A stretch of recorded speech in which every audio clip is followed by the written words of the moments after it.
così, questo è il momento che noi abbiamo della parola di Dio. Il Signore ci vuole insegnare dei principi. Abbiamo visto l'ultima volta che è importante conoscere i principi e vivere, muoversi secondo questi principi spirituali, e noi vedremo cose gloriose. Oggi c'è una parola che voglio condividere con voi, che la troviamo in Ebrei, il libro agli Ebrei, al capitolo 12, versetto 1 al 3. Abbiamo davanti tante cose, abbiamo una gara e dobbiamo correre questa gara e dobbiamo fare secondo la parola. Leggiamo insieme il libro di Ebrei al capitolo 12. Nel frattempo io saluto le persone che ci stanno guardando dall'altra parte, che ci vedono in YouTube.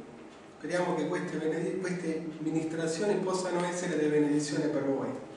Ok, detto questo, sì, vediamo Ebrei capitolo 12, versetto 1 dice così: anche noi dunque, poiché siamo circondati da una così grande schiera di testimoni, deponiamo ogni peso e il peccato che così facilmente ci avvolge e corriamo con perseveranza la gara che ci è proposta, fissando lo sguardo su Gesù, colui che crea la fede e la rende perfetta.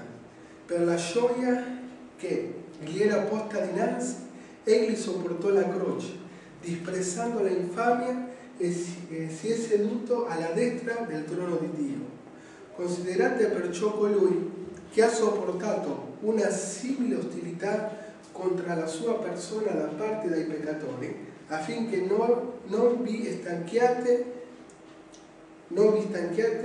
perdendovi d'animo. Ok? Allora, questa è la nostra vita, la parola di Dio.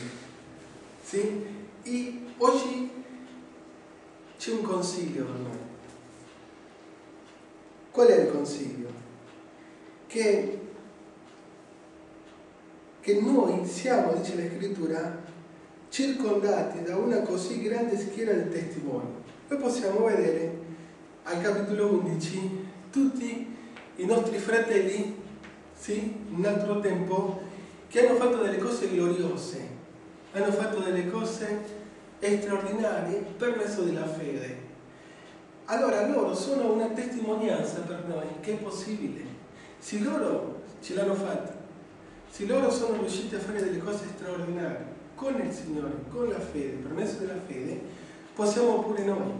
Cioè non ci sono motivi per mollare, per fermarci, per tornare indietro. Non è possibile. Perché siamo circondati di una così grande schiera di testimoni. Allora viene il consiglio: che cosa noi dobbiamo fare? Come possiamo noi arrivare alla fine? Come possiamo noi dire: Signore, grazie per la vittoria? Come possiamo entrare alla vita eterna? Come possiamo? Dobbiamo fare certe cose, perché non basta soltanto credere. Tutti credono, ma bisogna fare delle azioni. Bisogna fare delle azioni. Dice la Scrittura qui: deponiamo ogni peso. Hai pesi, hai problemi, hai situazioni, tu devi toglierti questi pesi, no? Perché se uno non lo fa, arriva un momento che non avrà più forze per andare avanti. Pensate che Gesù ha vinto. Gesù in quella croce, quasi 2000 anni fa, lui ha portato, sì, tutti i nostri peccati, tutte le nostre trasgressioni, tutte le nostre malattie. Non è giusto, non è corretto portarli noi, perché Gesù per questo morì in quella croce. Poi dipende di noi. Quando uno ignora, quando tu non sai, giustamente deve fare certe cose, ma conoscendo sì, i privilegi, i diritti che tu hai, tutto cambia. Perché uno giustamente può usufruire di tante cose che prima non aveva. Okay? Gesù morì non per sé, lui morì per noi. Lui ha pensato a noi. D'accordo? Perciò se io sono preoccupato, devo andare in preghiera al Signore e dire: Signore, guarda, io non mi voglio preoccupare per questa cosa. Io soltanto voglio affidare la mia vita a te e credere che tu fai miracoli, che tu sei potente, che per te non c'è niente di impossibile. Signore, guarisci questa persona. Signore, apri i suoi occhi. Signore, provvede. Signore, fai un miracolo per me.